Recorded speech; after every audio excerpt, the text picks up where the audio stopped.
कहा गया और ये गुजारिश की गई। तो सवाल यही खड़ा होता है कि पिछली बार जब लोकसभा में अविश्वास प्रस्ताव आया था तब भी कुछ ऐसा ही सीन देखने को मिला था।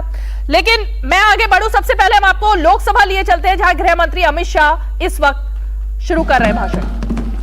अब बैठ जाओ भाई, हो गया, माइक बंद हो गया।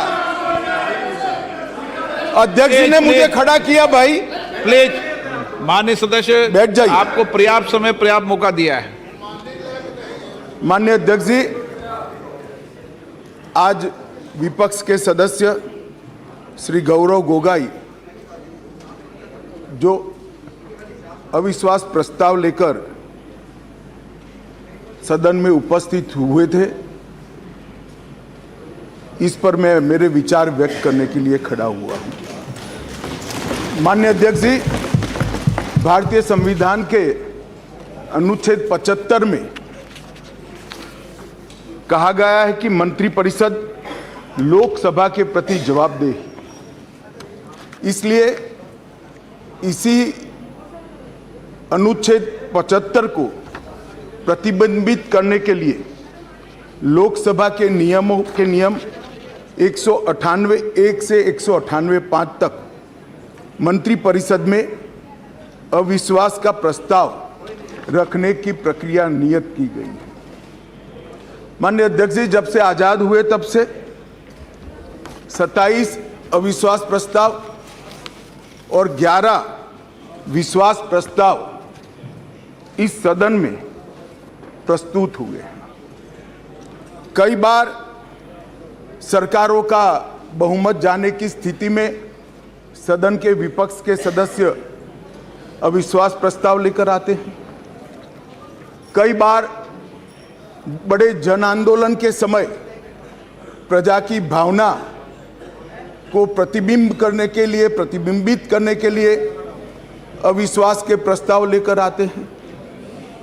ये एक अविश्वास का प्रस्ताव ऐसा है जिसमें प्रधानमंत्री और मंत्रिमंडल के प्रति न जनता को अविश्वास है, न सदन को अविश्वास है, और ये अविश्वास प्रस्ताव लेकर आए। माननीय अध्यक्ष जी, इसका उद्देश्य क्या है? इसका उद्देश्य जनता में भ्रांति खड़ी करने का उद्देश्य। मैं उनको इतना ही कहना चाहता हूं कि भाई, अविश्वास प्रस्ताव जब आप लेकर आते हो तो इस पर जो चर्चा होती है वो चर्चा में सरकार के विरोध में कुछ मुद्दे तो रख देते। मैंने पूरे भाषण ध्यान से सुने और पूरे भाषण ध्यान से सुनने के बाद मैं निश्चित रूप से निर्णय पर पहुंचा हूं, ये अविश्वास प्रस्ताव केवल और केवल भ्रांति खड़ा करने के लिए लाया गया है। ये प्रजा की इच्छाओं का प्रतिबिंब नहीं। अल्पमत का तो सवाल ही नहीं है।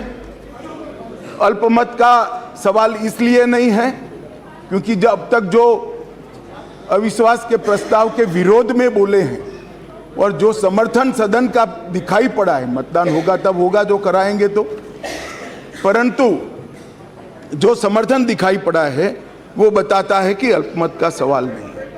और जनता में भी विश्वास है मान्यवर। जनता में विश्वास इसलिए है कि देश के 60 करोड़ गरीबों को उनके जीवन में नई आशा का संचार अगर कोई एक प्रधानमंत्री और एक सरकार ने किया है तो नरेंद्र मोदी सरकार ने। मान्यवर, मैं डिटेल बात बाद में करता हूं। मैं भी देश भर में घूमता हूं, जनता के बीच में जाता हूं। मैंने जनता के साथ कई जगह से संवाद किया है। कहीं पर भी अविश्वास की आछी पतली झलक भी नहीं दिखाई पड़ती। मैं बताता हूं दादा, बंगाल का भी बताता हूं। मान्यवर, ये सरकार, मैं इस सदन के सामने आपके माध्यम से और इस सदन के माध्यम से पूरे देश की जनता को बताना चाहता हूं और धन्यवाद भी करना चाहता हूं। आजादी के बाद कोई एक सरकार और कोई एक नेता में जनता को सबसे ज्यादा विश्वास है तो ये नरेंद्र मोदी जी की सरकार। 2/3 बहुमत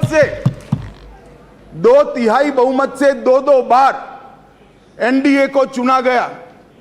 पूर्ण बहुमत से 2 बार भारतीय जनता पार्टी को चुना गया। 30 साल के बाद पहली बार पूर्ण बहुमत की स्थिर सरकार देने का काम ये देश की जनता ने लगातार 2 बार किया। और प्रधानमंत्री मान्यवर, ये प्रधानमंत्री ऐसे हैं जो आजादी के बाद देश में सबसे लोकप्रिय प्रधानमंत्री कोई है तो नरेंद्र मोदी। और ये मैं नहीं कहता, दुनिया भर के कई सर्वेक्षण कहते हैं आजादी के बाद सबसे ज्यादा एक भी छुट्टी लिए बगैर 24 घंटे में से 17 घंटे काम करने वाला कोई प्रधानमंत्री है तो नरेंद्र मोदी। मान्यवर, आजादी के बाद देश के हर राज्य में सबसे ज्यादा किलोमीटर और सबसे ज्यादा दिन प्रवास करने वाला कोई प्रधानमंत्री है तो नरेंद्र मोदी। मान्यवर, कोई सरकारें कई सालों तक चलती है, कांग्रेस पार्टी की सरकार 35 साल तक अक्षुण्ण रूप से चली, कई सालों तक चलते हैं। तब 2, 3, 4 निर्णय ऐसे होते हैं जिसको युगों तक याद किया जाता है। माननीय नरेंद्र मोदी सरकार 9 साल हुए, 9 साल में 50 से ज्यादा फैसले ऐसे हैं जो युगांतकारी फैसले हैं, जो इतिहास के अंदर स्वर्ण अक्षरों से मंडित। मान्यवर, आज 9 अगस्त का दिन है। 9 अगस्त के दिन महात्मा गांधी ने हमारे आजादी के आंदोलन के एक नए अध्याय की शुरुआत की थी। उन्होंने नारा दिया था, अंग्रेजों भारत छोड़ो, क्विट इंडिया का नारा दिया था। मोदी जी ने ये 9 साल के अंदर 2014 से 2023 में लगभग 9.5 साल में एक नए प्रकार का राजनीतिक युग का शुरुआत किया है। मान्यवर, लगभग 30 साल से इस देश की राजनीति भ्रष्टाचार, परिवारवाद और तुष्टीकरण के नासूर से ग्रसित रही है। सारे के सारे जनादेश, कोई भी चुनावी विजय पराजय के आंकड़ों के एनालिसिस करने वाले पंडित सारे जय पराजय को देख ले। मोदी जी के 2014 के विजय के पहले सारे जय पराजय या तो भ्रष्टाचार से प्रभावित थे, भ्रष्टाचार किया इसको हटाने के लिए आए, या तो परिवारवाद से प्रभावित थे, परिवारवाद के पीछे जातिवाद का एक अनवरत संतान भी होता है, और तुष्टीकरण से प्रभावित जनादेश थे। भारतीय लोकतंत्र को ये 3 नासुरों ने घेर लिया था। नरेंद्र मोदी जी ने भ्रष्टाचार, परिवारवाद और तुष्टीकरण को हटाकर पॉलिटिक्स ऑफ परफॉर्मेंस को तरजीह दी, और आज विकास जनता के फैसलों का निर्णय करता है। मगर फिर भी कहीं कहीं दूर तक भ्रष्टाचार भी बैठा है, बच गया है, परिवारवाद तो दिखाई ही पड़ता है, और तुष्टीकरण की राजनीति भी चलती है। इसलिए मोदी जी ने आज नारा दिया है, भ्रष्टाचार क्विट इंडिया, परिवारवाद क्विट इंडिया, तुष्टीकरण क्विट इंडिया। मान्यवर, अगर भ्रष्टाचार, परिवारवाद और तुष्टीकरण एक क्विट इंडिया अगर कर लेते हैं तो इस देश की राजनीति में मोदी जी ने 2014 से एक नए युग की शुरुआत करी है, विकास के युग की। वो हमारे स्वतंत्रता सेनानियों के कल्पना के भारत की निर्मित 2047 के बहुत साल पहले कर देगी, इसका मुझे पूरा विश्वास है।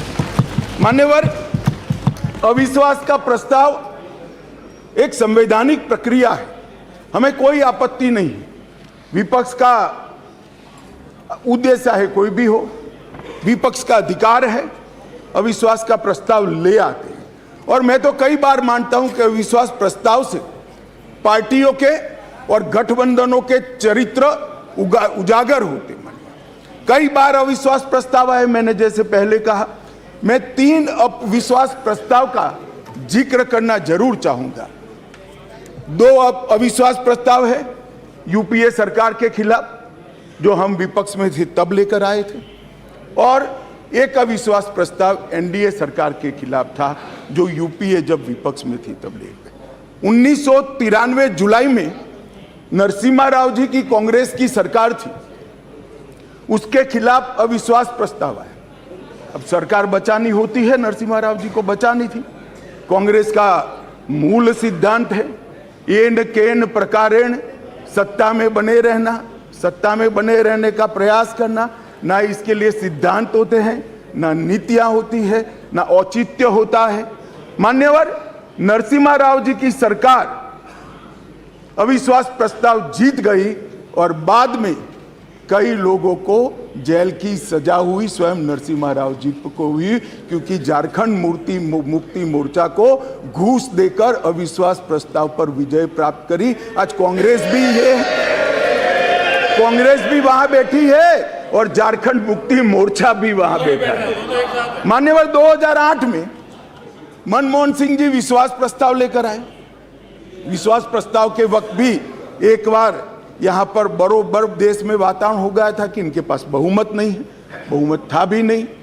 और मान्यवर इस सदन ने उस वक्त सबसे कलंकित घटना देखनी पड़ी, सांसदों को करोड़ों रुपये की घूस लेनी पड़ी और हमारे ऑनेस्ट सांसद वो रुपया लेकर पीठ के सामने आए और कहा कि हमें संरक्षण चाहिए, हमें रुपया ऑफर किया गया और वो सरकार बचा ली।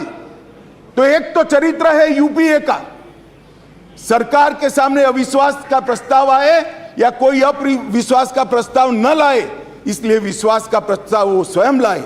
इसमें से बचने के लिए सारे सिद्धांत, सारा चरित्र, सारे लोकसभा के नियम कानून, हमारी परंपराएं, इसको त्याग कर येन केन प्रकारेण सत्ता को संभालना और सत्ता पर काबिज रहना। इसके सामने मान्यवर दूसरा एक उदाहरण है। 1999 में अटल जी की सरकार थी और अविश्वास प्रस्ताव आया। मान्यवर ये जो कांग्रेस ने किया वो हम कर सकते थे, क्योंकि 93 में नरसिम्हा राव जी ने देश के सार्वजनिक जीवन को एक एग्जाम्पल पूरा कर दिया था कि सरकार ऐसे भी बचाई जा सकती है, करोड़ों रुपया देकर भी बचाई जा सकती है। हम भी कर सकते थे, मगर हमने नहीं किया। हमने नहीं किया। हमने हमारी बात रखी। देश के प्रधानमंत्री अटल जी ने इसी सीट पर बैठकर अपनी बात रखी संसदों के सामने और जो कहा कि संसद का जो फैसला है मैं सर पर चढ़ाऊंगा, हमें कोई आपत्ति नहीं। मान्यवर सिर्फ 1 वोट से सरकार गई, सिर्फ 1 वोट से। क्या हम यूपीए और कांग्रेस की तरह बचा नहीं सकते थे? बचा सकते थे, मगर मैंने कहा ना कि कई बार संकट के समय गठबंधनों और पार्टियों का चरित्र उजागर होता है।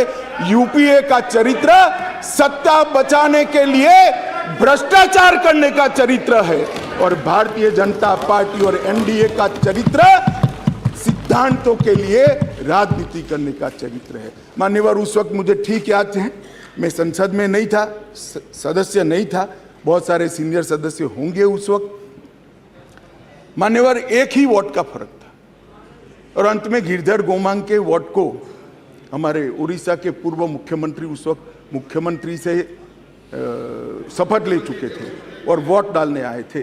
वो वोट को वैलिड गिनना या न गिनना, मगर मान्यवर आप जिस आसन पर बैठे हो इसकी भी गरिमा का एनडीए ने पालन किया था। हमने कोई दबाव नहीं बनाया।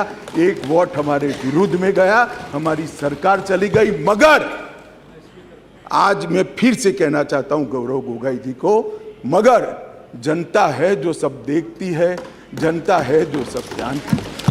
1 वोट से हमारी सरकार गई, 1 वोट से हमारी सरकार जरूर गई, परंतु अंत में क्या हुआ? बहुत बड़े बहुमत के साथ अटल जी फिर से देश के प्रधानमंत्री बने। मान्यवर हमारे एनडीए का कुनबा मोदी जी के नेतृत्व में, भारतीय जनता पार्टी मोदी जी के नेतृत्व में हम देश में सिद्धांतों की राजनीति को प्रस्तावित करने के लिए राजनीति में है। एन केन प्रकारेण सत्ता को बचाने के लिए राजनीति के अंदर नहीं है। और ये दो चरित्र आज इस विश्वास प्रस्ताव पर की चर्चा के माध्यम से मैं 130 करोड़ की जनता को याद कराना चाहता हूं।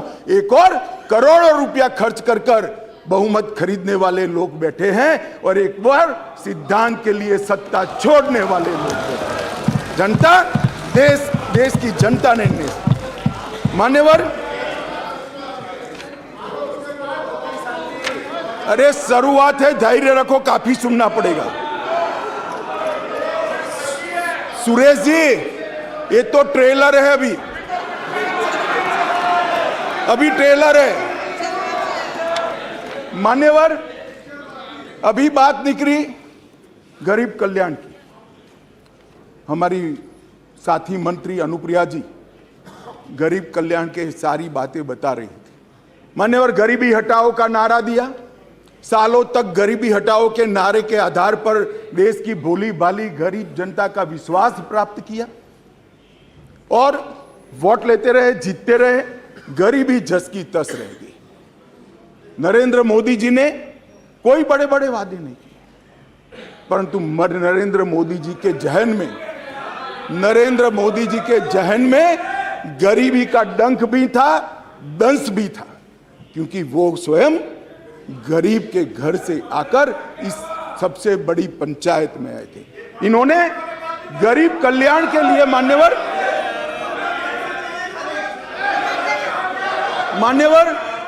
इन्होंने गरीब कल्याण के लिए ढेर सारे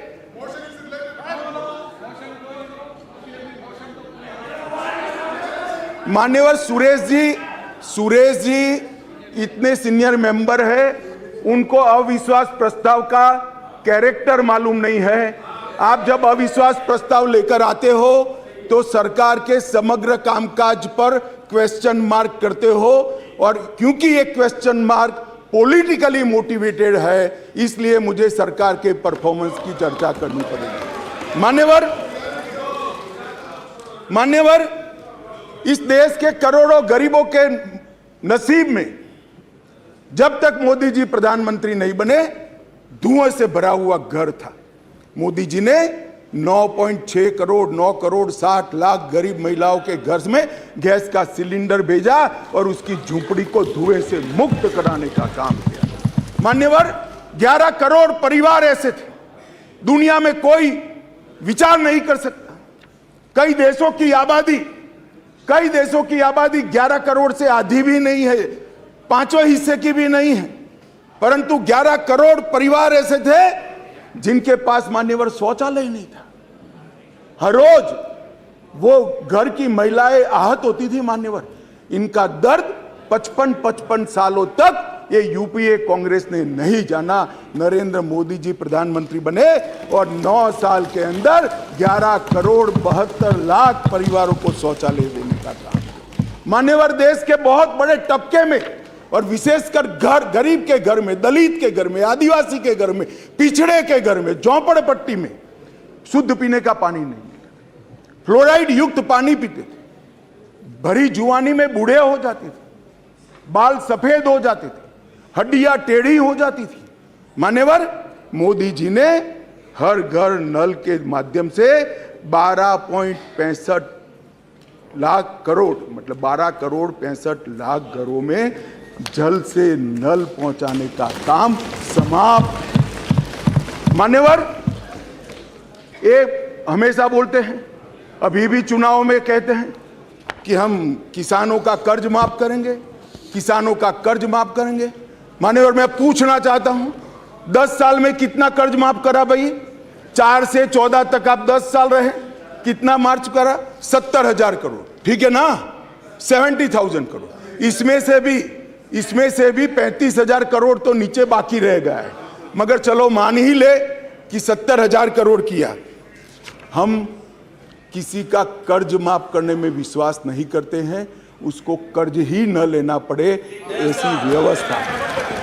मान्यवर, इस देश के इस देश के 14.5 करोड़ किसानों को 2,40,000 करोड़ रुपया इसके बैंक अकाउंट में डाला। अब देश के किसान तय करे, देश के किसान तय करे कि एक और 70,000 करोड़ का कर्ज की लॉलीपॉप देने वाली यूपीए सरकार और एक बार सम्मान के साथ इसके घर में सम्मान के साथ इलेक्ट्रॉनिक तरीके से 2,40,000 करोड़ भेज। मान्यवर, आज मैं आज और स्पष्टता करना चाहता हूं। ये रेवड़ी नहीं है, ये रेवड़ी नहीं है। हमने ये करने से पहले एक सर्वे किया कि 2.5 एकड़ से कम जिसकी जोत है वो किसान को कितना खर्चा बेसिक खेती के काम के लिए आता है, क्योंकि वो तो मजदूर रखता नहीं है, स्वयं ही बेचारा मेहनत करता है। इरिगेशन, बीज और खाद का कितना खर्चा आता है, तो 2.5 एकड़ से कम जिसकी जोत है इसका खर्चा 6,000 आता है। मोदी जी ने 6,000 रुपया इसको दे दिया। भैया तुम ऋण ही मत, आपने तो एक बार किसान को ऋण मुक्त किया, मोदी जी ने पूरे जीवन के लिए उसको ऋण मुक्त करने का काम किया है। मान्यवर,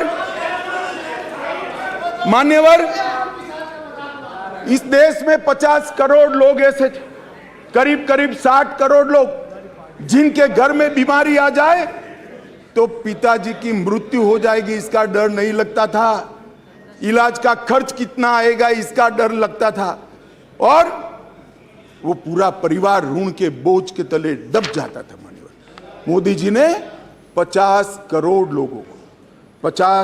लोगों को 5 लाख तक का सारा स्वास्थ्य का खर्चा माफ कर दिया। आज देश के किसी भी गरीब के घर में बीमारी आती तो 5 लाख तक का सारा इलाज, चाहे ऑपरेशन करना हो, चाहे दवाइयां देनी हो, चाहे टेस्ट कराना हो, वहां तक कि अस्पताल से घर जाने के रिक्शा के 200 रुपया भी हम दे रहे हैं। 5 लाख रुपया हर परिवार को। मान्यवर, जब हमने बैंक का अकाउंट खोलने की जनधन योजना लेकर आए तब मजाक उड़ाया जाता था। हमारे बिहार के मुख्यमंत्री नीतीश कुमार जी ने हमारा कड़ा मजाक उड़ाया कि अकाउंट तो खोल दिया, अंदर क्या डालेगा, जरा बॉनी तो कराओ। नीतीश बाबू, आज मेरी बात सुन लीजिए, हमने 49 करोड़ 65 लाख बैंक अकाउंट खोले जिसमें 2 लाख करोड़ गरीबों के जमा है, और राज्य सरकार और केंद्र सरकार की 300 से ज्यादा योजनाओं का पैसा डीबीटी के माध्यम से जनधन अकाउंट में ट्रांसफर होता है। मगर साहब, ये जनधन योजना का क्यों विरोध कर रहे थे, समझने जैसी बात है। एक बार इस देश के तत्कालीन प्रधानमंत्री ने कहा था, जो यूपीए से ही थे, उन्होंने कहा था कि मैं दिल्ली से 1 रुपया भेजता हूं, 15 पैसे पहुंचते हैं। वो तो ठीक है, स्वीकृति की सच्चे आदमी थे, नए राजनीति में आए थे, बोल गए। मगर मैं अब आगे पूछना चाहता हूं, क्योंकि बाकी लोग तो यहीं बैठे हैं, भैया 85 पैसा कौन ले जाता था? ये 85 पैसा कौन ले जाता था? मान्यवर, 85 पैसा ये ले जाते थे जिनको इसके अंदर कटकी और बटकी करनी थी। मान्यवर, जो जनधन योजना का विरोध कर रहे हैं वो 85 पैसा एंजॉय करने वाले लोग हैं, क्योंकि अब भारत सरकार रुपया भेजती है तो सीधा रुपया पहुंच जाता है। कांग्रेस की तरह नहीं 85 पैसा, सीधा रुपया गरीब के घर में पहुंच जाता है। मान्यवर,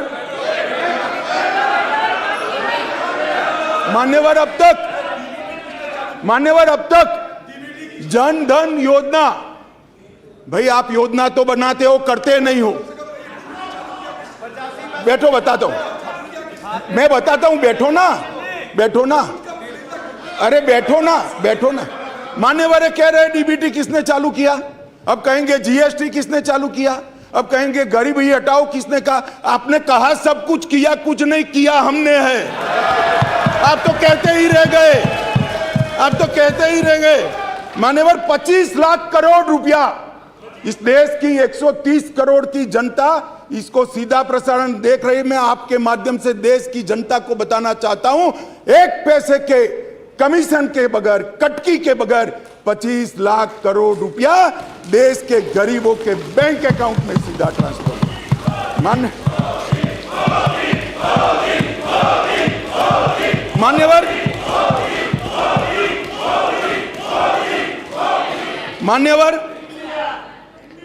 मान्यवर कोरोना है,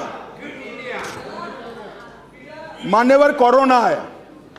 मोदी जी ने शुरुआत की पक्षा पक्षी से ऊपर उठकर संघ भावना से। ये पूरे समाज की लड़ाई है, पूरी दुनिया की लड़ाई है, पूरे देश की लड़ाई है। पक्षा पक्षी में नहीं पड़ना चाहिए। सबको साथ में रखकर कोरोना के खिलाफ की लड़ाई की शुरुआत हुई।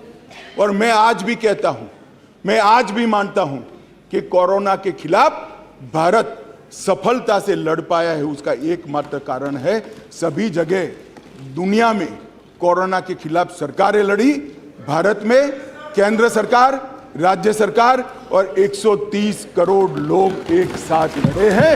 इसलिए हम मगर जब वैक्सीनेशन आया और उनको लगा कि तो देश बच जाएगा, तो मोदी वैक्सीन मैं दो नेताओं को बरोबर याद है, समाजवादी पार्टी के अखिलेश जी और राहुल जी, दोनों ने कहा है तो मोदी वैक्सीन है, देखो लेना मत, टेस्टिंग भ्रांति। और मान्यवर अब बैठ जाए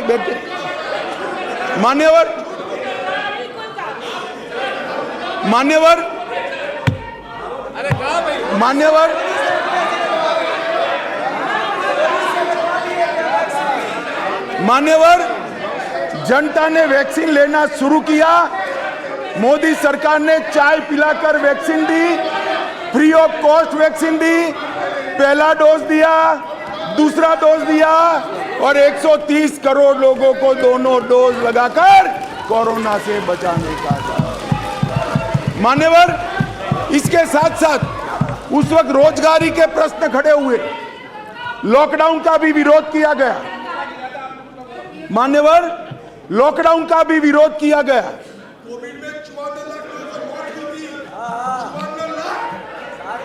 मान्यवर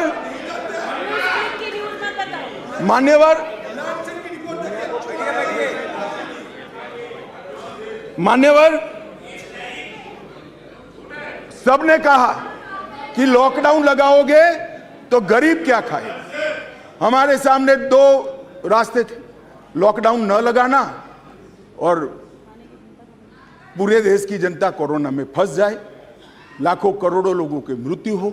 लॉकडाउन भी लगाया, उसको भूखा भी नहीं रखा। मान्यवर 80 करोड़ लोगों को प्रति व्यक्ति प्रति माह 5 किलो अनाज ये लॉकडाउन के समय में हमने गरीब के घर में पहुंचाया और उसका चूल्हा चला करा। और वो आज भी चल रहा है, आज भी चल रहा है। भाई अविश्वास प्रधानमंत्री में और मंत्रिमंडल में अविश्वास आपको हो सकता है, देश के गरीब को, देश की जनता को नहीं है, क्योंकि उज्ज्वला योजना मोदी जी लाए, हर घर नल मोदी जी ने पहुंचाया, बिजली मोदी जी ने पहुंचाई, पीएम किसान 2.5 लाख करोड़ मोदी जी ने पहुंचाए, 3 करोड़ लोगों को घर दिया, 60 करोड़ लोगों को 5 लाख का स्वास्थ्य का खर्चा दिया, बैंक खाते 49 करोड़ से ज्यादा खुलवाए, डायरेक्ट बेनिफिट ट्रांसफर में 25 लाख करोड़ रुपया भेजा, 80 करोड़ गरीबों को वैक्सीन लगाकर अनाज दिया। अविश्वास आपको है, देश की जनता को अविश्वास नहीं है, वो मोदी जी के साथ। मान्यवर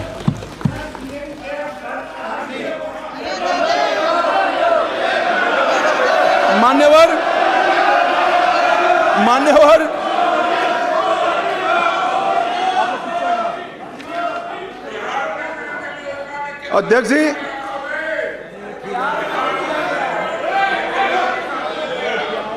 अध्यक्ष जी, अध्यक्ष जी, अध्यक्ष जी, इस सदन में एक ऐसे नेता है, अरे यार सुनो ना, इस सदन में एक ऐसे नेता है जिनको आज तक 13 बार राजनीति में लॉन्च किया गया है और 13 ही बार फेल गए। उनका एक लॉन्चिंग मैंने देखा है, उनका एक लॉन्चिंग यहां सदन में हुआ था। एक गरीब मां कलावती या ऐसा कुछ नाम, कलावती, बुंदेलखंड की बहन कलावती, उसके घर वो नेता भोजन करने गए और यहीं पीछे बैठकर गरीबी का बड़ा दारुण वर्णन, द्रवित हो जाए ऐसा वर्णन कर दिया। ठीक है भाई, अच्छा किया, आप इतने बड़े व्यक्ति होकर गरीब कलावती के घर पर भोजन पर गए, उसका भोजन कर लिया और इसकी वेदना को यहाँ वाचा दे दी। मगर बाद में इनकी सरकार 6 साल चली। मैं पूछना चाहता हूं वो कलावती का क्या करा?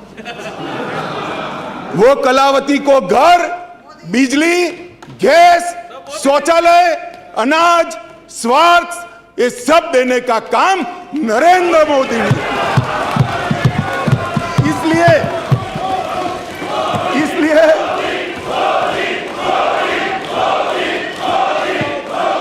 इसलिए जिस कलावती के घर पर आप भोजन पर गए हो, इसी को भी मोदी जी पर अविश्वास नहीं है, वो आज मोदी जी के साथ है।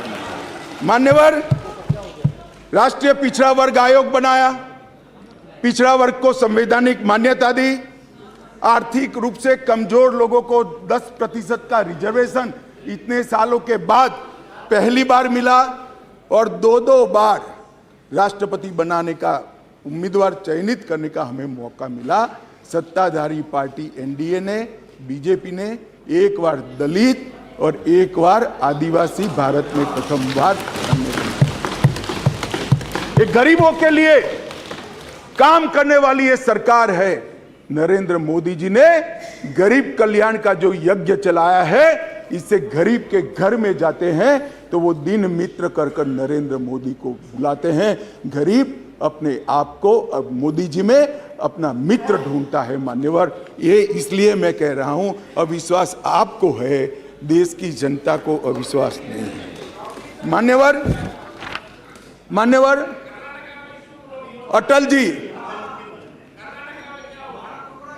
अटल जी इस देश को 11वीं अर्थव्यवस्था छोड़कर गए। अब अटल जी तो जन नेता थे, ज्यादातर सांसदों की तरह कार्यकर्ता के नाते काम करते करते, आइडियोलॉजी का प्रचार करते करते देश के प्रधानमंत्री बने। 6 साल तक चलाया, 6 साल में 15वें नंबर से 11वें नंबर पर लाए, फिर एक अर्थशास्त्री प्रधानमंत्री बने, यूपीए की सरकार आई। मैं उनका धन्यवाद करना चाहता हूं कि 11वें नंबर से 12वें नंबर पर नहीं ले गए, उन्होंने 11वां नंबर संभाल कर रखा। और फिर नरेंद्र मोदी जी आए।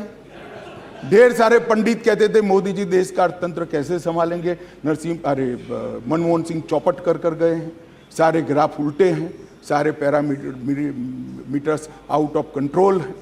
मगर गरीबों के घर से जन्मा हुआ ये आदमी, संघर्ष कर राजनीति में आया हुआ आदमी, सरपंच का चुनाव लड़े बगैर सफल मुख्यमंत्री बनने वाला ये आदमी नरेंद्र मोदी, इसने 9 साल में देश के अर्थतंत्र को 11वें से 5वें नंबर पर पहुंचाने का काम। और मान्यवर मुझे भरोसा है, मुझे तो भरोसा है, मेरे ज्यादातर साथी चुनकर भी आएंगे, वो भी देखेंगे, फिर से एक बार मोदी जी प्रधानमंत्री बनेंगे और देखते देखते 2027 तक देश दुनिया का 3रा नंबर का अर्थतंत्र। मान्यवर, अरे मैं नहीं कहता, आईएमएफ भी कहता है, सारे सर्वेक्षण वाले विश्व भर के कहते हैं कि डार्क जोन में ब्राइट स्पॉट अगर कोई है, ब्राउन स्पॉट कोई है, तो भारत का अर्थतंत्र है ना। अभी नहीं कह सकते, बैठ जाओ। नियम आपको मालूम होना चाहिए नियम पढ़ लीजिए, अभी नहीं कर सकते।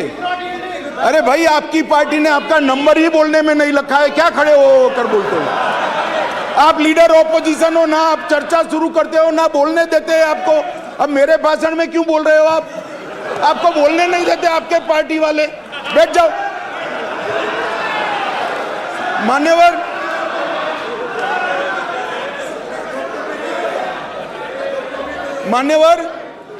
आने वाले दिनों में, मान्यवर आने वाले सालों में और आने वाले दशकों में दुनिया के अर्थतंत्र का, दुनिया भर के अर्थतंत्र के जो महत्वपूर्ण क्षेत्र है वो सब में दूरदर्शितापूर्ण फैसले लेकर मोदी जी ने सटीक नीतियां बनाकर भारत को इसके अंदर एक फाउंडेशन डालने का काम समाप्त कर दिया।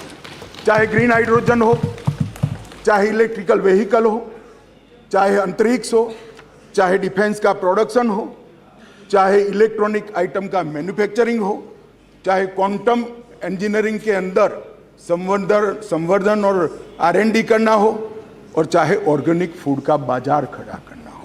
ये साथ के साथ क्षेत्र जो इमर्जिंग क्षेत्र दुनिया के अर्थतंत्र में माने जाते हैं, वो सातों क्षेत्र में मान्यवर मोदी जी ने ऐसा फाउंडेशन डाला है कि आने वाले 5 ही साल में भारत दुनिया के अर्थतंत्र में एक प्रमुख शक्ति बनकर उभरेगा, इसका मुझे विश्वास है।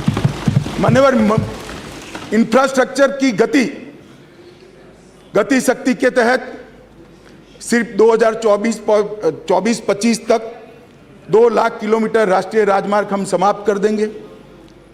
2020-21 में 37 किलोमीटर प्रतिदिन बनाए, 148 हवाई अड्डे बने हैं।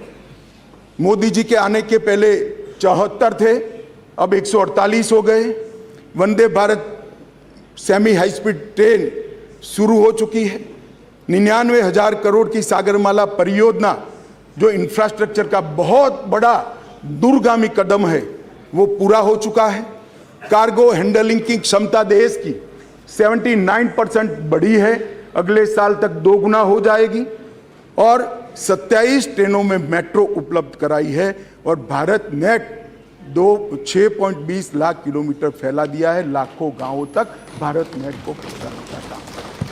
मान्यवर, इंटरनेट कनेक्शन में दुनिया में सबसे ज्यादा वृद्धि भारत ने दर्ज करी है, 231% की वृद्धि। और पूर्वोत्तर के लिए भी ढेर सारे एयरपोर्ट बनाने का काम नरेंद्र मोदी सरकार ने किया है। मान्यवर, स्वास्थ्य के बजट में भी 139% की वृद्धि नरेंद्र मोदी सरकार ने करी है। पिछले 8 वर्षों में 4,85,000 करोड़ रुपया खर्च किया गया। MBBS की सीटों में 93% वृद्धि और PJ की सीटों में 100% वृद्धि कर डॉक्टर की संख्या को दुगना करने का काम नरेंद्र मोदी सरकार ने किया है। मान्यवर, इतना ही नहीं, ढेर सारे विषय मेरे साथियों ने बहुत बताया। मुझे अभी मणिपुर पर भी बात करनी है। मान्यवर, नरेंद्र मोदी जी ने समग्र विश्व के अंदर नरेंद्र मोदी जी ने भारत का सम्मान बढ़ाने का काम किया है। मान्यवर, क्लाइमेट चेंज हो या टेररिज्म, ग्लोबल नैरेटिव सेट करने का काम आज अगर कोई एक देश कर रहा है तो हमारा महान भारत कर रहा है। मान्यवर, G20 का नेतृत्व जब हमें मिला, बहुत सारे देशों को मिला, एक ही शहर में कार्यक्रम करे। आज G20 के कार्यक्रम 55 स्थानों पर कर पूरे विश्व को भारत की संस्कृति से परिचित कराने का काम नरेंद्र मोदी जी ने किया है। और साहब, इन लोगों को पसंद नहीं आता, इसलिए अविश्वास विश्व भर में एक ही ऐसा नेता है जिसको 14 राष्ट्रों का सर्वोच्च सम्मान मिला है। मैं फिर से, वैसे तो व्यक्तिगत सम्मान मिला है, मगर महान सदन में कहना चाहता हूं, मोदी जी और भारतीय जनता पार्टी की भावना है, ये 14 राष्ट्रों ने जो सर्वोच्च सम्मान दिया है, ये देश की 130 करोड़ की जनता का सम्मान, भारत का सम्मान जो नरेंद्र मोदी जी को मिला है। इसलिए आपको भले अविश्वास हो, देश की जनता को अविश्वास नहीं। मान्यवर, इस चुनाव में पता चल जाएगा दादा, इस चुनाव के काउंटिंग में पता हो चल जाएगा, और फोन करना मुझे।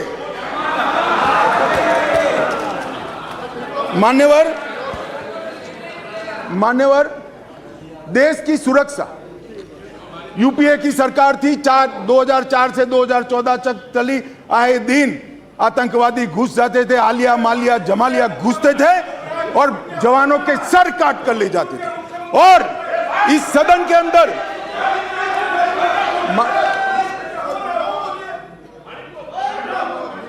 थक जाएगा, तुम मत बोलो, वो थक जाएगा, मैं नहीं थकूं। मान्यवर, सरहद के उस पार से आतंकवादी घुस जाते थे और जवानों के सर काट कर ले जाते थे। कोई जवाब नहीं देता था। 2 बार पाकिस्तान ने हिमाकत की, एक बार सर्जिकल स्ट्राइक और एयर स्ट्राइक, दूसरी बार एयर स्ट्राइक कर पाकिस्तान के घर में घुसकर आतंकवादियों का खात्मा करने का काम नरेंद्र मोदी। श्रीमान राजनाथ जी यहां बैठे। सीडीएस का मसला, ये भी आपका सोच था, इंप्लीमेंट हमने किया। सीडीएस का मसला कब का लटक रहा था, भटका रहा था। मोदी जी ने सीडीएस का फैसला किया, राजनाथ जी ने सभी को विश्वास में लेकर उसको पार उतारा। 2016 में सर्जिकल स्ट्राइक और एयर स्ट्राइक किया, और खरीदी के अंदर, डिफेंस के अंदर जिस प्रकार के परिवर्तन हुए मान्यवर, मैं आपको बताता हूं, जितने भी घोटाले, मैं बाद में घोटाले बताता हूं यूपीए के, जितने भी घोटाले हुए हैं, इसमें सबसे ज्यादा करप्शन रक्षा की खरीदी में हुआ। मगर मोदी जी के नेतृत्व में हमारे रक्षा मंत्री जी ने 4100 आइटमों को इंपोर्ट की नेगेटिव लिस्ट में डालकर यहां उत्पादन किया। और आत्मनिर्भर भारत की रचना कैसी होती है, इसकी नींव कैसे डाली जा सकती है, डिफेंस जैसे अति टेक्नोलॉजी वाले और स्पर्धात्मक क्षेत्र में इसको कर नरेंद्र मोदी जी ने आज भारत का रक्षा उत्पादन न केवल भारत, कई देशों के लिए आकर्षण का केंद्र बना है, और भारत एक रक्षा के उत्पादन का प्रमुख केंद्र बना है। उत्तर प्रदेश और तमिलनाडु के अंदर 2 डिफेंस कॉरिडोर बनाए गए मान्यवर, और 22-23 में 16,000 करोड़ से ज्यादा का निकास किया गया, निर्यात किया गया। ये आंकड़ा लाखों करोड़ों में जाने वाला है मान्यवर। 4 दशकों से श्रीमती इंदिरा गांधी जी प्रधानमंत्री थी, तब से देश का सेना का जवान, चाहे सर्विंग हो चाहे रिटायर्ड हो, वो 1 पेंशन 1 रैंक 1 पेंशन की मांग करता है। सब भागते थे।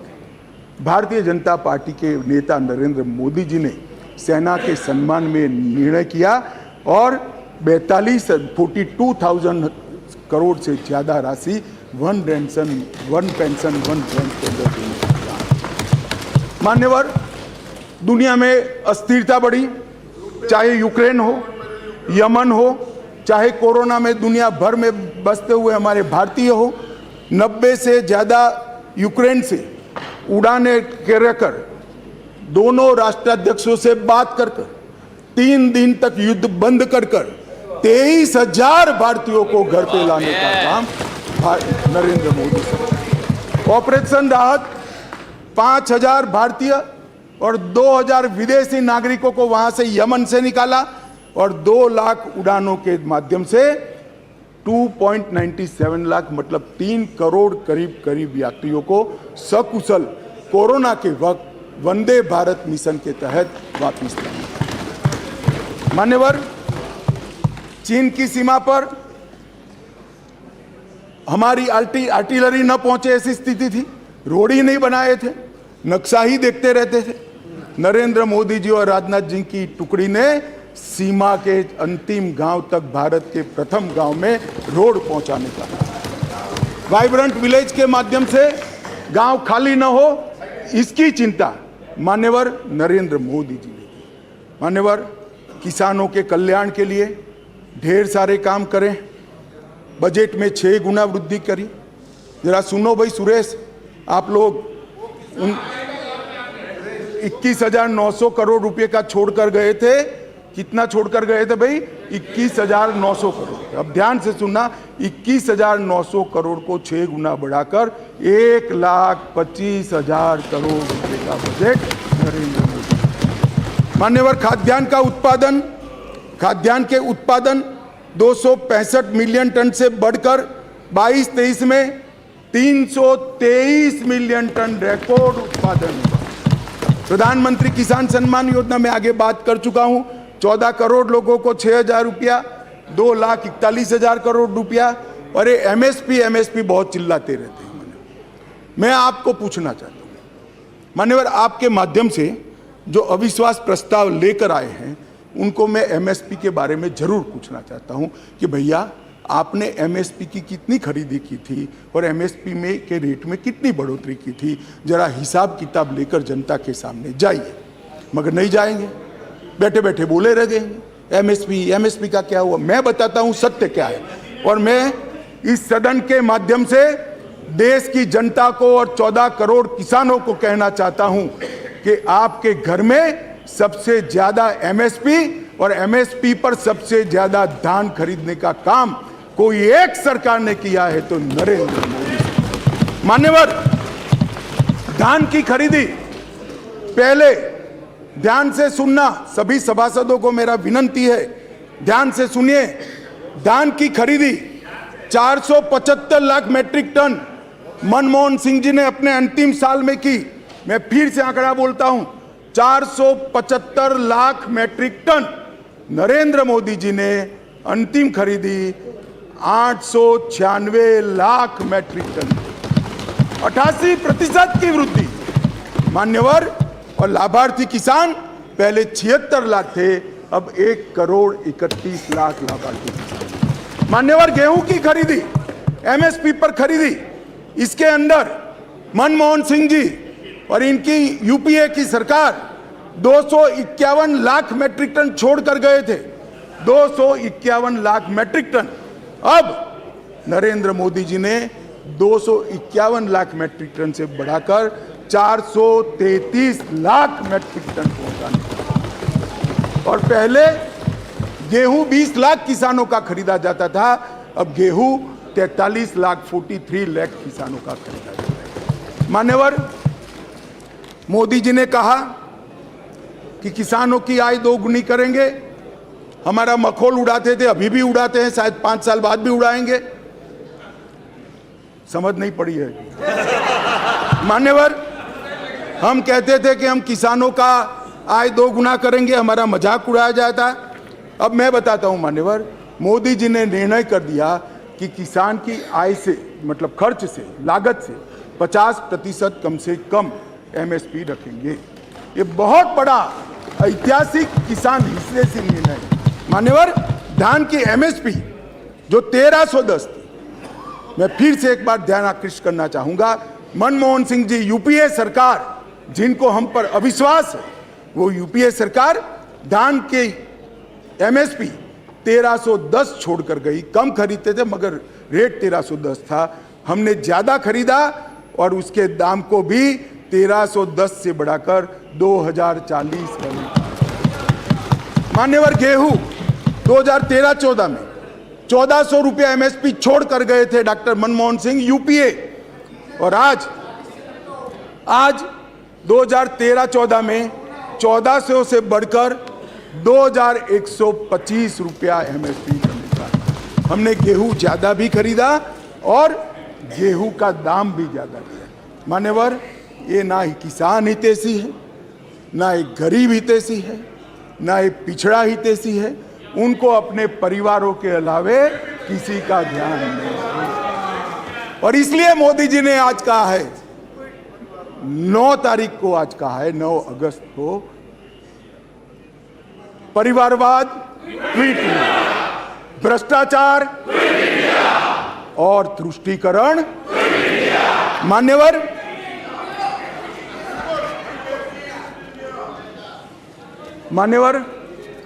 मैं देश की आंतरिक सुरक्षा के प्रति आपका ध्यान आकृष्ट करना चाहता हूं।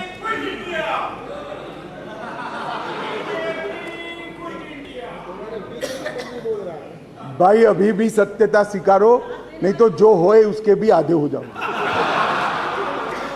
मान्यवर, मैं देश की आंतरिक सुरक्षा के प्रति इस देश की जनता का आपके माध्यम से, महान सदन के माध्यम से मान्यवर, पीएफआई कई सालों से देश को तोड़ने की, देश की जनसांख्यिकी बदलने की और देश के अंदर आतंकवाद के बीज बोने का काम कर रही थी। एक ही दिन में सितंबर 22 में 15 राज्यों में 90 से ज्यादा स्थानों पर रेड कर पीएफआई पर बैन लगाकर जेल की सलाखों के पीछे डाल दिया। मान्यवर, देश भर में पीएफआई को हमने बैन किया। दुनिया भर में भागे हुए गुनहगारों को आज वापिस लिया जाता है। एनआईए के 9 घनघोर आतंकवादी कृत्य करने वाले लोगों को दुनिया भर से चून उठाकर हम वापिस लाए और 6 राज्यों की पुलिस को भी उनको वापिस लाए। सचिन बिश्नोई सिद्धू मूसावाले की हत्या का आरोपी था, उसको भी वापिस लाए और तंवर राणा का भी केस अंतिम सुनवाई तक पहुंचा है। मुझे भरोसा है बहुत कम समय में बॉम्बे के बम हमले के आरोपी राणा को भारत की कानून की अदालत के तहत लाया। मान्यवर, विदेश में भारतीय दूतावासों पर, लंदन, ओटावा, सैन फ्रांसिस्को पर जो हमले हुए, वो तीनों मामलों को हमने एनआईए को सौंपा है। और मान्यवर, लगभग मैं यूएपीए को कठोर करने का निर्णय बिल लेकर आया था यहाँ पर, और उस सदन में दिग्विजय सिंह कहते थे इसका दुरुपयोग होगा। मैं आज सदन को बताना चाहता हूँ, विपक्ष को भी बताना चाहता हूँ, यूएपीए का उपयोग टेररिस्ट कृत्य करने वाले इनके खिलाफ होता है। हम किसी को डरने की जरूरत नहीं है। उस वक्त भी मैं नहीं समझ सकता था आपको क्यों डर लग रहा है, परंतु जिन्होंने टेररिस्ट कृत्य नहीं किया उसको डरने की जरूरत नहीं है। लगभग 54 व्यक्तियों को हमने यूएपीए के तहत आतंकवादी घोषित किया, इंटरनेशनल मान्यता लाए हैं और एक में भी विवाद नहीं हुआ है, कोई राजनीतिक दुरुपयोग मान्यवर नहीं। मान्यवर, अभी गोगाई जी नारकोटिक्स का बात करते थे, वो कहते थे कि नारकोटिक्स का चलन बढ़ गया है। मान्यवर, इनकी समझ में थोड़ा फर्क है, मैं बाद में दुरुस्त करता हूं इसको। मान्यवर, मोदी जी ने 2014 से गृह मंत्रालय के अधीन, पहले श्रीमान राजनाथ जी थे, अब मैं गृह मंत्री के रूप में काम कर रहा हूं, नारकोटिक्स पर 0 टॉलरेंस की नीति को हमने अपनाया। एनकोड 2019 में बनाया गया, फिर इसको 4 स्तरीय किया गया। एनकोड पोर्टल, डेटा इंटीग्रेशन और नॉलेज मैनेजमेंट सिस्टम के पोर्टल बनाए गए। मादक पदार्थ की तस्करी के विस्तृत जांच के लिए जेसीसी, जिसमें ढेर सारे डिपार्टमेंट और सरकारें होती है, इसका गठन किया गया। Dedicated anti narcotics task force राज्यों में बनाई गई। राष्ट्रीय नारकोटिक कैनाइन पूल की स्थापना की गई और 75वें स्वतंत्रता दिवस के मौके पर 1,65,000 किलोग्राम नारकोटिक्स को जलाया गया और अब वो टोटल आज़ादी के अमृत महोत्सव के 1 वर्ष में 10 लाख किलो पहुंच गया है। अब मैं जो गोगाई जी कहते थे इसका जवाब दिया। मान्यवर, आंकड़े किसी की शर्म नहीं रखते, आंकड़े बेशर्म होते हैं और आंकड़े हमारे कामों से खड़े होते हैं। आंकड़ों को बाद में बदला भी नहीं जा सकता। अब 2006 से एक सरकार थी यहाँ, यूपीए की सरकार थी, जिसको हम पर थोड़ा अविश्वास है। 2006 से 13 का समय उनका ही था। उसमें क्या हुआ, जब्त की गई ड्रग 1,52,000 किलो थी। मैं फिर से सदन का और सदन के माध्यम से देश का ध्यान आकृष्ट करना चाहता हूं।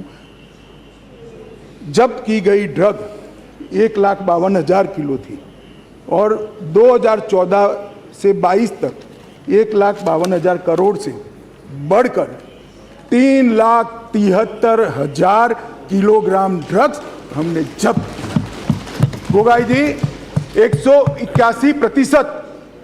181% वृद्धि हुई और कीमत, गांजा पकड़ लेना, भांग पकड़ लेना एक बात है, जो महंगे और शरीर को ज़्यादा नुकसान करने वाले और पैसे की दृष्टि से नुकसान करने वाले जो नारकोटिक्स के पदार्थ थी वो कीमत से मान्यवर 2006 से 13 में मान्यवर 2006 से 13 में 768 करोड़ की ड्रग पकड़ी गई। मैं फिर से रिपोर्ट करूंगा, 768 करोड़, जिससे यूपीए सरकार संतुष्ट थी। उन्होंने अपने रिपोर्ट कार्ड में भी लिखा था। और 14 से 22 तक एकदम वही कालखंड 768 करोड़ और 14 से 22 में 18,000 करोड़ रुपए की ड्रग को नरेंद्र मोदी सरकार ने, और ये हम पर सवाल उठा रहे। इसलिए मैं कहता हूं कि आपको भरोसा नहीं है, मगर देश की जनता को विश्वास है।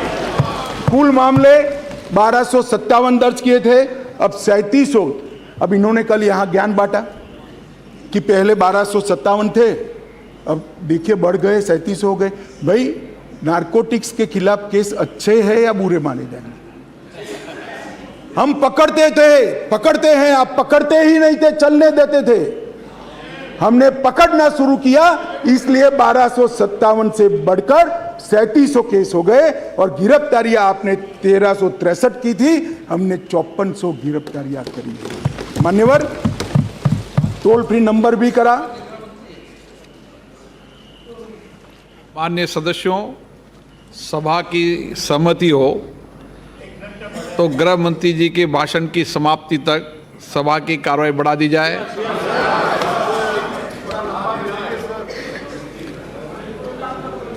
मान्यवर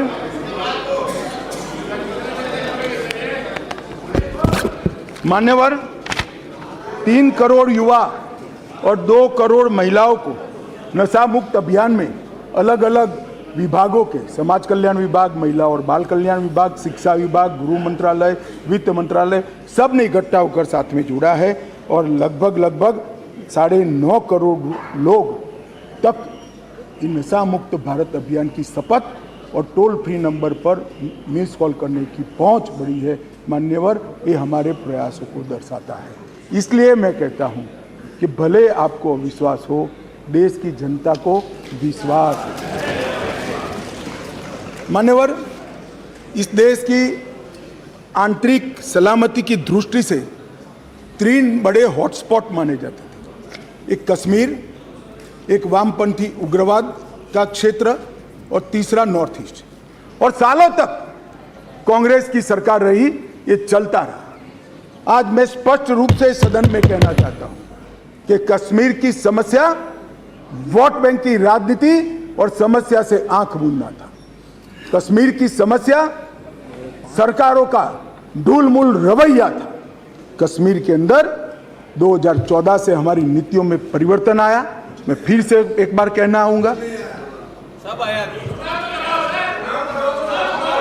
मान्यवर, मैं फिर से एक बार कहना चाहता हूं, 14 से 19 तक राजनाथ सिंह जी ने और उसके बाद मैं गृह मंत्री बना हूं, मोदी जी के नेतृत्व में सातत्यपूर्ण तरीके से कश्मीर को आतंकवाद से मुक्त करने के लिए हमने काम किया। 40,000 लोग मारे गए कश्मीर में।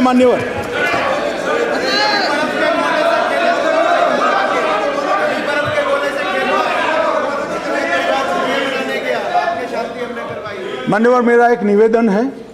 मैं मानता हूं कि पार्लियामेंट्री अफेयर्स मंत्री मेरे निवेदन का विरोध नहीं करेंगे।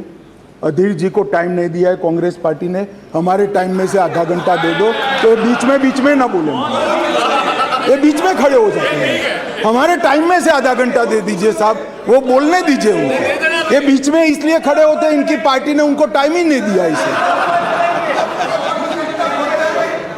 मान्यवर,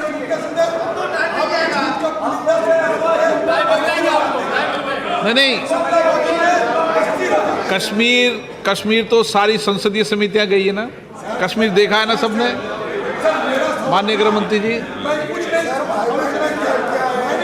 याजिर बाबू 10 मिनट दे देंगे, हमारा 10 मिनट दे देंगे, बैठो अभी।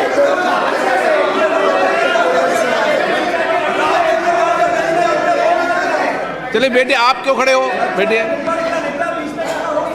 हाँ,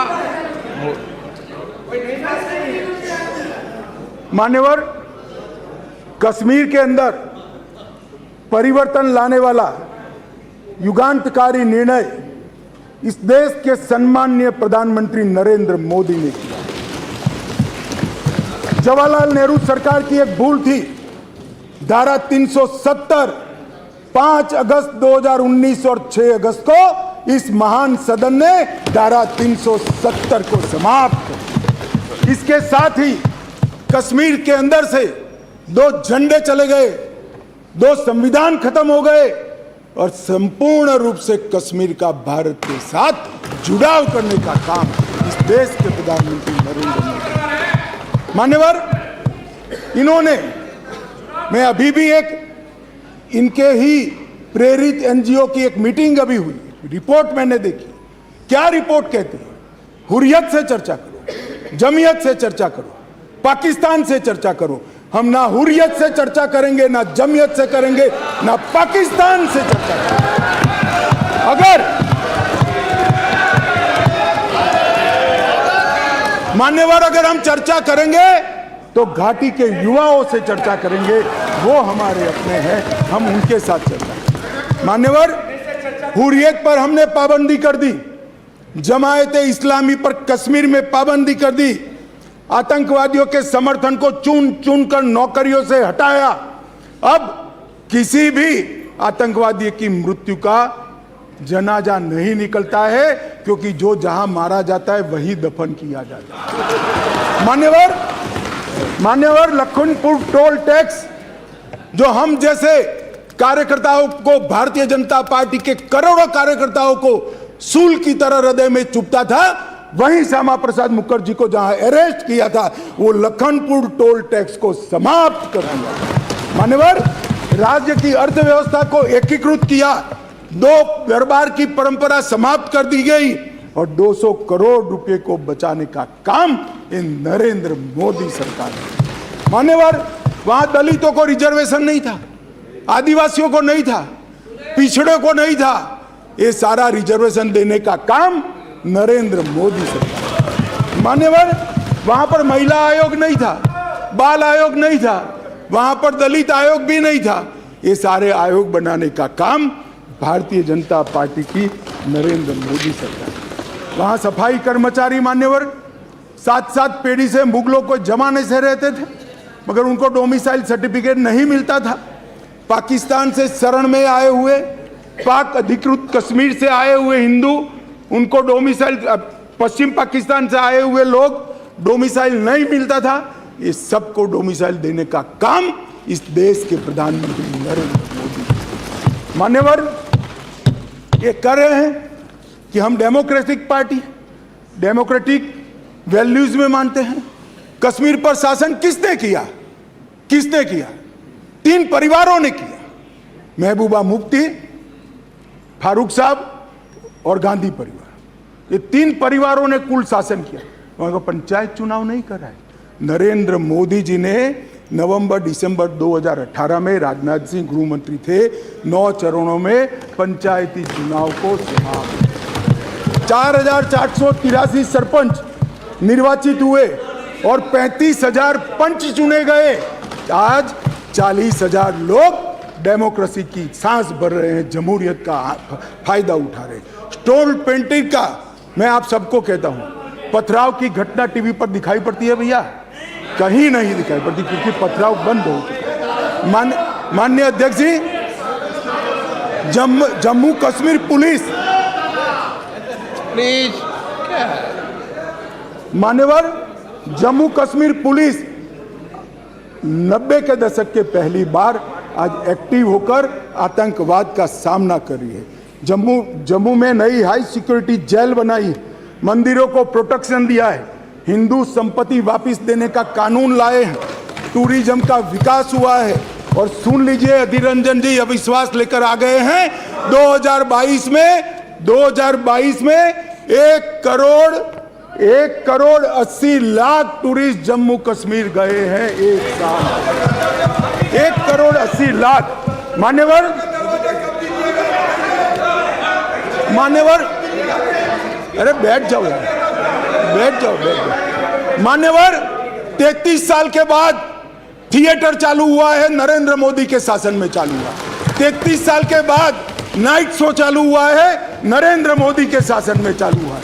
33 साल के बाद शिकाराओं की स्पर्धा चालू हो गई, बंद कर दी थी, चालू हुई है नरेंद्र मोदी। 33 साल से दानिश अली सुन ले, 33 साल से मोहर्रम बंद था, पहली बार नरेंद्र मोदी सरकार में मोहर्रम चालू हुआ है। मान्यवर, हम होम स्टे नीति लेकर आए, टूरिज्म बढ़ाने के लिए फिल्म निर्माण की नीति लेकर आए, हाउस बोट की नीति लेकर आए, इंडस्ट्रियल पॉलिसी लेकर आए, और आज रोजगारी बढ़ रही है। 20,000 लोगों को नौकरी देने का काम भारतीय जनता पार्टी का है। मूलभूत ढांचे का विकास हो रहा है।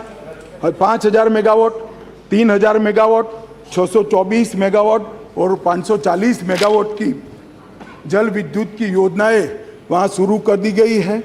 इसके साथ 850 मेगावाट और 1000 मेगावाट इसकी भी 2 जल विद्युत योजनाएं शुरू हुई है।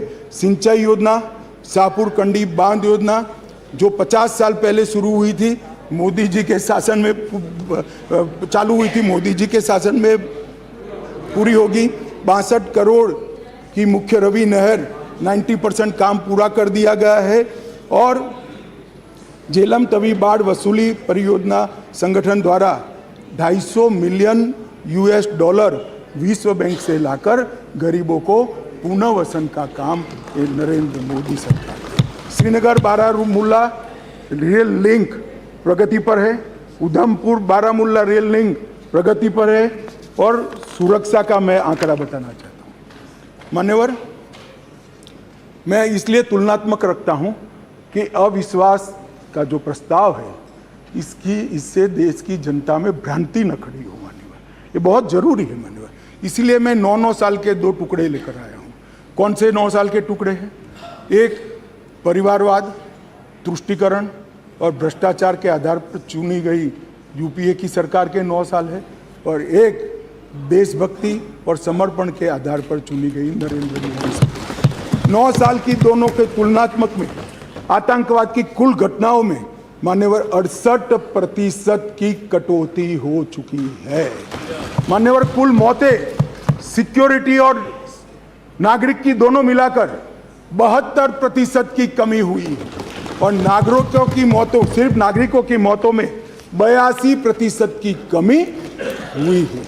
मान्यवर, सिक्योरिटी फोर्स की मौतों में 56% कमी हुई है, और स्टोन पेल्टिंग करने की किसी की हिम्मत नहीं है, हिम्मत। मान्यवर, इसी सदन में कहते थे जम्मू कश्मीर में धारा 370 हटाई तो खून की नदियां बह जाएगी, कंकड़ चलाने की हिम्मत नहीं है किसी की कंकड़ चलाने। ये नरेंद्र मोदी सरकार, और इसलिए मैं कहता हूं आपको भले अविश्वास हो, जनता को तो विश्वास। मान्यवर, वामपंथी उग्रवाद एक तीसरा क्षेत्र था जो देश में आंतरिक सुरक्षा की दृष्टि से यूपीए सरकार के 10 साल के बाद एक हॉटस्पॉट माना जाता था। मान्यवर, इसके हिंसा के आंकड़े देखिए, 2005 से 14 के और 14 से 22 के हिंसा टोटल 14,000 घटनाएं हुई थी, अब 6,900 ही, 52% की कमी। मृत्यु 5,790 थी, अब 1,811 हुई, 69% की कमी। हिंसाग्रस्त जिले 96 थे, 96, इसके बाद में 22 नए बने, तो एक दृष्टि से 96 + 22 हुए, कितने होते हैं? 96 और 20 मतलब 118 हुए। अब 118 से घटकर 45 जिले बच गए हैं। नक्सलवाद, वामपंथी उग्रवाद सिमट कर रह गया है, और हिंसाग्रस्त पुलिस स्टेशन 465 थे, 80 नए बनने के बाद 465 + 80 लगभग 550 हुए, और उसमें से अब 176 बचे हैं, 62% की कमी हुई। मान्यवर, वामपंथी उग्रवाद पर हमने नकेल कसी। 2014 से सातत्यपूर्ण तरीके से वामपंथी उग्रवाद के खिलाफ जीरो टॉलरेंस की नीति लेकर नरेंद्र मोदी चले। मान्यवर, राजनाथ जी गृह मंत्री थे तभी एक योजना बन गई, विकास की योजना पहले बनी, और वामपंथी उग्रवाद क्षेत्र के विकास गृह मंत्रालय के तहत आती। हर गांव के अंदर बिजली पहुंचाना, रोड पहुंचाना, स्कूल पहुंचाना, सस्ते अनाज की दुकान पहुंचाना, दवाइयों की दुकान पहुंचाना, स्किल डेवलपमेंट के प्रोग्राम पहुंचाना, ये काम होते गए। अंत में हमने पहले विकास पहुंचा और फिर 195 नए सुरक्षा वैक्यूम भरने के लिए सीएपीएफ के कैंप खोलने का काम नरेंद्र मोदी सरकार ने किया। एनआईए और ईडी को जोड़ा गया, इनके फाइनेंस की कमर तोड़ी गई। एनआईए में एक अलग वर्टिकल वामपंथी उग्रवाद और उसके केसों की जांच के लिए बनाया गया, एक बड़ा डेटा सेंटर बनाया गया। सारे वामपंथी उग्रवादी एफआईआर का कंप्यूटराइजेशन कर आर्टिफिशियल इंटेलिजेंस से इसका एनालिसिस किया जा रहा है और छत्तीसगढ़िया बटालियन, बस्तरिया बटालियन भी बनाई गई। मान्यवर, आज मैं कह सकता हूं इस सदन के अंदर जिम्मेदारी के साथ, वामपंथी उग्रवाद आया तब वो स्वप्न देखते थे काठमांडू से तिरुपति का, आज 3 जिलों में सिमट कर रह गए। मान्यवर, उनका दायरा क्या था? झारखंड, बिहार, उड़ीसा, एमपी, महाराष्ट्र, आंध्र, तेलंगाना और छत्तीसगढ़।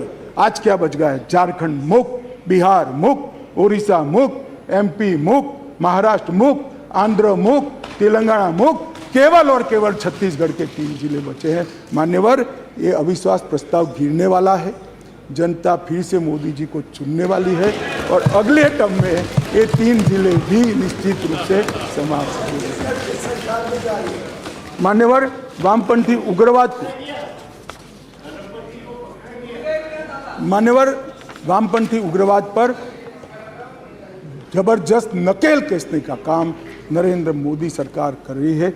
इसलिए मैं कहता हूं, आपको भले अविश्वास हो, देश की जनता को विश्वास है।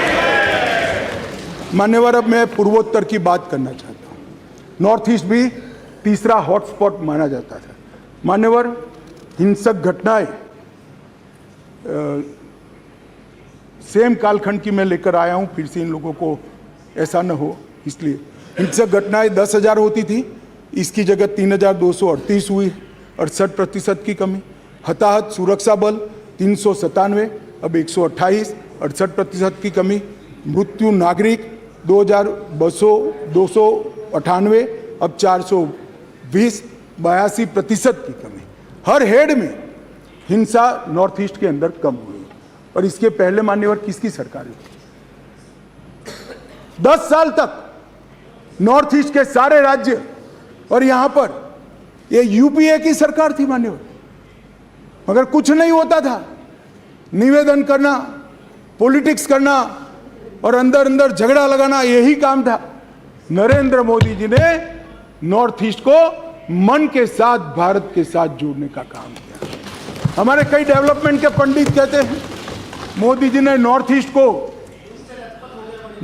को मैं बताता हूं भैया, ये भी बताता हूं। मान्यवर, कई विकास के पंडित कहते हैं नॉर्थ ईस्ट में एयरपोर्ट पहुंच गया, दूरी कम हो गई। कई विकास के पंडित कहते हैं 8 राज्यों में रेल पहुंच गई, दूरी कम हो गई। कई विकास के पंडित कहते हैं इतने 1000 किलोमीटर रोड बन गया, दूरी कम हुई। अरे भाई, दूरी रोड, रेलवे और विमान से कम नहीं होती है, दूरी दिल से कम होती है। मोदी जी ने दिल से दूरी कम करने का काम किया है और नॉर्थ ईस्ट को मेन स्ट्रीम में लाने का काम किया है। आज मैं कहता हूं, ऐसे भी प्रधानमंत्री है, मोदी जी को 9 साल हुए हैं, 15 साल और 18 साल प्रधानमंत्री रहे हुए लोग हैं इस देश में जिन पर इनको नाज है और हम पर अविश्वास है, मगर वो कभी 50 बार नहीं गए। मोदी जी 9 साल में 50 से ज्यादा बार नॉर्थ ईस्ट के अंदर। ये बताता है कि नॉर्थ ईस्ट इस देश का हिस्सा है, इसका कसब हमारे मन में। उत्तर प्रदेश से बड़ा भूभाग किस तरह से छोड़ दिया था, आगजनी, टेररिस्ट, नस्ली हिंसाएं, और आप हमारा हिसाब मांगते हो। बोलो मणिपुर में बताता हूं, मैं फिर बोलूंगा मणिपुर।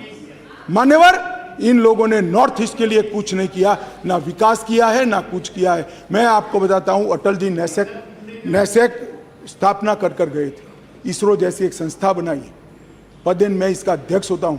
मोदी जी ने नैसेक को एक्टिवेट करा, पूरा नॉर्थ ईस्ट का स्टडी किया है। ब्रह्मपुत्र के पूर्व को बड़े बड़े मैदानों में तालाब बनाकर इसके अंदर डाइवर्ट कर सिंचाई भी होगी, बाढ़ का रास्ता भी होगा और पर्यटन भी होगा। ये बाढ़ मुक्त नॉर्थ ईस्ट आने वाले वर्षों, और हम बनाकर रहेंगे नॉर्थ ईस्ट को बाढ़ मुक्त, क्योंकि आपका अविश्वास प्रस्ताव गिरने वाला है। जनता हमें चुनने वाली है, क्योंकि भले आपको विश्वास हो मगर जनता को तो। मान्यवर, मैं जब ये कहता हूं तब हमने नॉर्थ ईस्ट में शांति ऐसे भावनाओं से नहीं करी, एक कागजी शांति नहीं है, इसके पीछे रणनीति है, इसके पीछे कड़ी मेहनत है और इसके पीछे लगन भी लगी है। मान्यवर, 2014 में अचीक नेशनल वॉलंटियर काउंसिल की हमने समाधान करा, लगभग 674 लोग समाधान हुआ। अब ये अचीक नेशनल वॉलंटियर काउंसिल की हिंसा में 224 लोग मारे गए थे। एनएलएफटी के साथ 2019 में समाधान हुआ, 88 लोगों ने सरेंडर किया, इसमें 144 लोग मारे गए थे। बोडोलैंड के national democratic front of Bodoland के साथ समाधान हुआ 2020 में, एनएलएफटी के साथ 19 में हुआ, 2020 में बोडोलैंड के साथ national democratic front of Bodoland के साथ हुआ, 1630 लोग सरेंडर किए, 4300 लोग बोडोलैंड की हिंसा में मारे गए थे। मान्यवर, 4362 लोग, और इन्होंने हथियार डाले। कार्बी समूह 197 लोग मारे गए थे, 1000 उग्रवादियों ने समर्थन किया। असम आदिवासी सशस्त्र समूह 1182 लोगों ने सरेंडर किया, 329 लोग मारे गए थे। और दिमासा नेशनल लिबरल आर्मी 168 लोगों ने सरेंडर किया, जिसमें 25 लोग मारे गए थे। मान्यवर, कुल 8000 सशस्त्र उग्रवादियों ने सरेंडर नरेंद्र मोदी जी के 9 साल में किया। और हमारे सम्मानीय सदस्य गौरव जी कह रहे थे हिंसा के त्रस्त है, देखा नहीं जा रहा है, आग की लपटें। भाई, आग की लपटें अभी तो मणिपुर में मैं आता हूं क्यों हुई है, परंतु आपके समय में तो 8 राज्य आग की लपटों से घिरे हुए थे और ये हिंसा में 6000 से ज़्यादा लोग मारे गए थे, जो अब सरेंडर होकर मेन स्ट्रीम के अंदर आए। मान्य अध्यक्ष जी, मैं इसलिए आपको ये कहना चाहता हूँ कि पूर्वोत्तर के अंदर हमने हिंसक घटनाओं में 68%, सुरक्षा बलों की हत्याओं में 68% और हताहत नागरिक में 82% कमी करी है। ये सारा मैंने जो कहा वो समझौते किए हैं। आसाम के अंदर 70% से अधिक अपसफा का क्षेत्र मुक्त। मणिपुर के अंदर 7 जिलों के 19 पुलिस स्टेशन हटाए गए। अरुणाचल में केवल एक जिला और 3 पुलिस स्टेशन बच गए। नागालैंड में 8 जिलों के 18 पुलिस स्टेशन हटाए गए और त्रिपुरा और मेघालय में पूर्णतः अपसपा हटा लिया गया है। माननीय अध्यक्ष जी, मैं ये कहता हूँ कि जो बचा कुचा काम बाकी है वो भी हम ही पूरा करेंगे, क्योंकि आपका अविश्वास प्रस्ताव गिरने वाला है, जनता हमें चुनने वाली है। क्योंकि जनता को, आपको भले अविश्वास हो, जनता को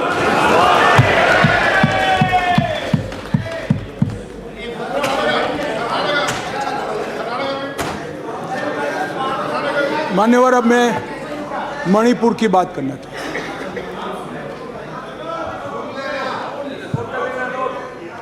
भाई थोड़ी देर। मान्यवर, अब मैं इस सदन में मणिपुर की बात करना चाहता हूँ।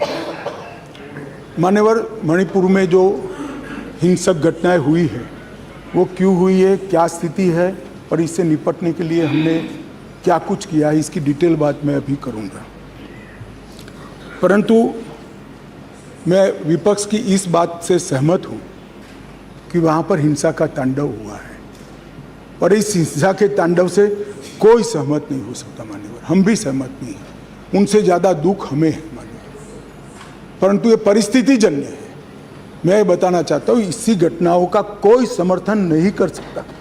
समाज के नाते हमें शर्म आई, इस प्रकार की घटनाएं वहाँ हुई है, इससे कोई इनकार नहीं। परंतु ये जो घटना हुई है वो शर्मनाक है। उस घटना पर राजनीति करना इससे भी ज्यादा शर्मनाक है। मान्यवर,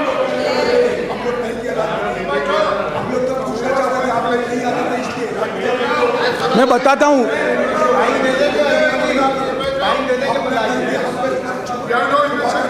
ओके प्लीज। ये गलती आपकी है। अरे यार, आपके टाइम में बोलना पड़ेगा, मेरे टाइम में साले प्लीज गलती आपकी है। हम तो सवाल पूछने वाला है, और आप हमारे ऊपर दोबारा इल्जाम थोपने का कोशिश कर रहे हैं। सियासत तो आप कर रहे हैं, हम कहाँ सियासत किए? प्रधानमंत्री गए नहीं, अध्यक्ष जी, प्रधानमंत्री जी की उपस्थिति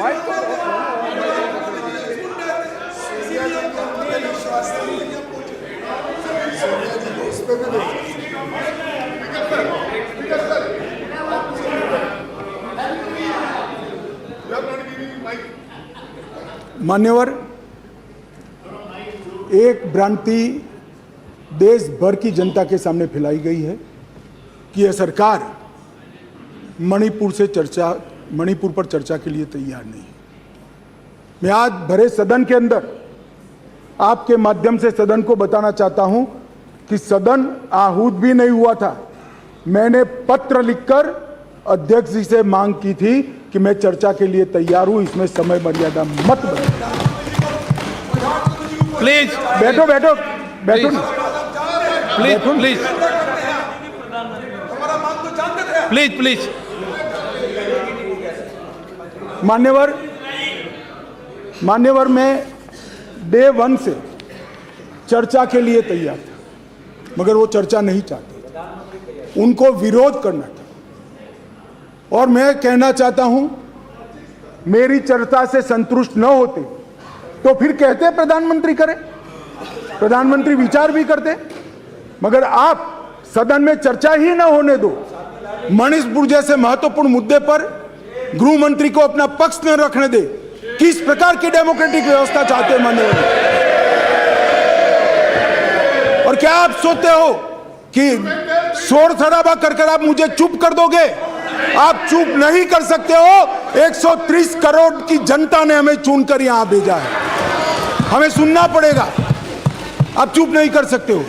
मान्यवर, मैं आज बताना चाहता हूं और बड़ी संवेदना के साथ आपके माध्यम से इस देश के 130 करोड़ लोगों के सामने मणिपुर की हालिया हिंसा क्यों हुई है और क्या चल रहा है और सरकार ने क्या उपाय किए, ये भी बताना चाहता हूँ। मान्यवर, मैं पास्ट में मणिपुर में क्या हुआ ये भी बताऊंगा। अब मैं जब बताऊंगा तब ये कहेंगे कि पुरानी बातों को हमें सुनाने के लिए कह रहे हो। ना जी, मैं संवेदनशील आदमी हूँ मान्यवर, मैं पुरानी बातों को राजनीतिक हिसाब किताब के लिए नहीं सुना रहा। इसलिए नहीं सुना रहा कि आपके समय में भी हुआ था, हमारे समय में भी हुआ, होता है का अप्रोच हमारा नहीं है, ये यूपीए का अप्रोच है। मान्यवर, हमारा अप्रोच होता है का नहीं है, हम टॉलरेट नहीं कर सकते। मैं पुरानी हिंसाओं को इसलिए बताना चाहता हूं कि मणिपुर की नस्लीय हिंसाओं के स्वभाव को जनता ने जानना पड़ेगा।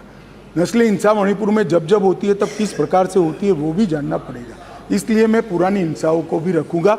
आपके मन में भ्रांति न हो, ये सवाल ना आए कि पुराना क्यों बता रहे। मान्यवर, 6 साल से करीब 6.5 साल से मणिपुर में भारतीय जनता पार्टी की सरकार है। मणिपुर में भारतीय जनता पार्टी सरकार बनी तब से 3 मई तक एक भी दिन कर्फ्यू नहीं डालना पड़ा। मैं मेरी बात आग्रह के साथ कहना चाहता हूँ, मणिपुर में भारतीय जनता पार्टी की सरकार के 6 साल पूरे हो गए। 6 साल में मणिपुर में एक भी दिन कर्फ्यू नहीं डालना पड़ा। मणिपुर के अंदर एक भी दिन बंद नहीं रहा। मणिपुर के अंदर एक भी दिन ब्लॉकेड नहीं हुआ और उग्रवादी हिंसा लगभग समाप्त हो गई। ये 6 साल का भारतीय जनता पार्टी के शासन का इतिहास था। 2021 में हमारे देश की पड़ोस में म्यांमार में सत्ता परिवर्तन हुआ और म्यांमार में वहाँ पर मिलिट्री का शासन आया, डेमोक्रेटिक सरकार गिर गई और वहाँ पर एक कुकी डेमोक्रेटिक फ्रंट है, इसने लोकतंत्र के लिए आंदोलन चालू करा। जब कुकी डेमोक्रेटिक फ्रंट ने लोकतंत्र के लिए आंदोलन चालू करा, वहाँ की मिलिट्री शासन ने इन पर कड़ाई करना शुरू की, दबिश बनाना शुरू की और चूंकि म्यांमार की बॉर्डर फ्री बॉर्डर है मान्यवर, वहाँ फेंसिंग नहीं है और आज से नहीं, आज़ाद हुए तब से नहीं है, फेंसिंग नहीं है।